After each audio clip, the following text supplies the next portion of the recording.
여러분, 요한계시록 하면 어떤 단어가 떠오르시나요? 아마 많은 분들이 예언, 그리고 좀 무서운, 두려움 같은 걸 생각하실 거예요. 그쵸?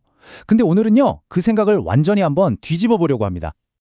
워낙 복잡한 상징도 많고 막 종말에 대한 환상 같은 게 나오니까 이걸 처음 딱 펴는 독자 입장에서는 진짜 압도당하는 느낌이 들 수 있거든요.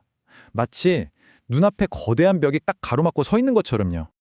네, 맞아요. 재앙, 저주, 심판, 공포. 사실 많은 사람들이 요한계시록 하면 바로 이런 단어들을 떠올리죠. 그러다 보니까 에이, 그냥 덮어버리자 하고 아예 읽을 엄두조차 못 내는 경우가 정말 많습니다.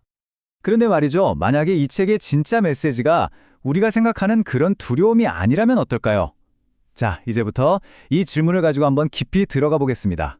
우리가 흔히 가졌던 그 생각의 틀을 한번 깨보는 거죠. 오늘 우리가 살펴볼 이 새로운 관점은요, 바로 서원철 작가의 요한계시록 2해라는 책에서 가져왔습니다.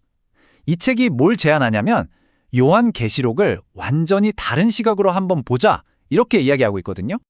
이 책의 핵심 주장이 바로 이거예요. 요한계시록은 공포를 주는 책이 아니다. 오히려 그리스도의 최종 승리를 약속하는 하나님의 언약이 어떻게 이루어지는지를 보여주는 일종의 복음이라는 거죠. 그러니까 무서운 예언이 아니라 희망과 약속의 메시지라는 겁니다. 자, 이 표를 보시면 저자의 관점이 한눈에 딱 들어오죠. 왼쪽이 우리가 흔히 생각하는 요한계시록의 이미지고요. 오른쪽이 저자가 제시하는 새로운 시각입니다. 보세요. 재앙이 복음으로, 저주는 언약으로, 그리고 심판은 은혜로, 마지막으로 공포가 평안으로 바뀌는 걸 볼 수 있습니다. 정말 관점의 대전환이죠? 그렇다면 이렇게 새로운 관점으로 요한계시록을 보려면 도대체 어떻게 읽어야 할까요? 저자는 이 복잡한 책에 다가가는 아주 구체적인 방법을 제시하고 있습니다. 먼저 저자는 자신의 책이 무엇이 아닌지부터 명확하게 선을 긋습니다. 이건 그냥 한 구절 한 구절 파고드는 주석서가 아니고요. 또 이게 정답이라고 주장하는 학술 논문도 아닙니다. 다른 견해를 비판하거나 내 해석만이 옳다고 싸우려는 목적이 전혀 없다는 거죠. 갈등이나 누군가를 정죄하기 위한 책은 더더욱 아니고요. 그럼 뭘 하라는 걸까요? 저자가 독자들에게 제안하는 길은 이렇습니다. 첫째, 여러 가지 다른 해석과 주장들을 한번 비교해 보라는 거예요. 둘째, 그러면서도 복음의 핵심 메시지가 뭔지 절대 놓치지 말라고 하고요. 그리고 마지막으로 그 과정 속에서 성화를 위한 은혜와 평안, 그리고 희망을 스스로 찾아내라는 겁니다. 그러니까 누가 떠먹여주는 정답이 아니라 직접 발견하는 기쁨을 이야기하는 거죠. 여기서 저자가 굉장히 강조하는 게 바로 겸손입니다. 생각해보세요. 마르틴 루터나 장 칼뱅 같은 정말 신학의 거인들조차도 성경의 그 깊고 복잡함 앞에서는 경외심을 느끼면서 나도 다 모른다고 했다는 거예요. 하물며 우리가 어떻게 이게 무조건 맞아 라고 주장할 수 있겠냐는 거죠. 열린 마음으로 다가가자는 메시지입니다. 그런데 이런 다양한 해석들을 그냥 글로만 보면 머리가 아프잖아요. 그래서 저자는 독자들이 이걸 좀 더 쉽게 이해할 수 있도록 아주 재미있는 시각적인 도구를 활용합니다.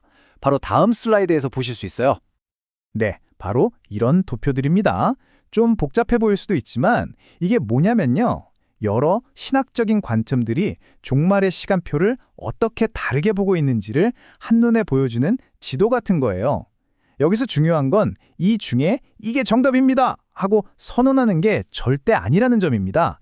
그저 독자들이 이런 관점도 있고 저런 관점도 있구나 하고 여러 학문적인 틀을 시각적으로 비교하고 이해하도록 돕는 도구일 뿐이에요.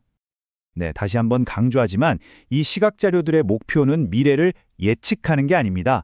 바로 이해하는 거죠. 점을 치는 게 아니라 공부를 하는 거라고 생각하시면 돼요. 자, 그럼 이 모든 논의를 거쳐서 저자가 궁극적으로 전하고 싶은 메시지는 무엇일까요? 바로 희망입니다. 요한계시록 1장 3절에 이런 말씀이 있죠. 이 예언의 말씀을 읽는 자와 듣는 자와 그 가운데 기록한 것을 지키는 자는 복이 있나니. 저자는 바로 이 구절을 강조합니다. 진짜 복은 이 책을 두려워서 피하는 게 아니라 직접 읽고 듣고 마음에 새기는 그 과정 자체에 있다는 거예요. 참여하는 것만으로도 축복이라는 거죠. 결국 저자의 최종 목표는 이거라고 할 수 있습니다. 독자들이 요한계시록을 딱 펼쳤을 때 느끼는 그 감정을 바꾸는 것. 막연한 두려움이 아니라 희망을 품고 기대하는 마음으로 이 책을 대하게 만드는 것 말이죠. 그래서 우리가 맨 처음에 봤던 그 이미지를 다시 한번 떠올려 볼까요? 처음엔 그저 두렵고 위압적인 벽으로만 보였죠? 하지만 이제는 그 벽을 넘어설 수 있는, 아니 그 벽을 통과해서 나아갈 수 있는 이해의 길이 보이기 시작합니다. 이 책이 바로 그 길을 안내하는 지도이자 안내서가 되어주는 셈이죠. 마지막으로 여러분께 이런 질문을 하나 던져보고 싶습니다. 이렇게 어려운 텍스트를 어떻게 바라보느냐에 따라 그 의미가 완전히 달라질 수 있다는 걸 봤잖아요? 그렇다면 이건 비단 요한계시록에만 해당되는 이야기일까요? 어쩌면 우리가 삶에서 마주하는 다른 모든 두려운 벽들도 우리가 관점만 살짝 바꾼다면 전혀 다른 길이 될 수 있지 않을까요?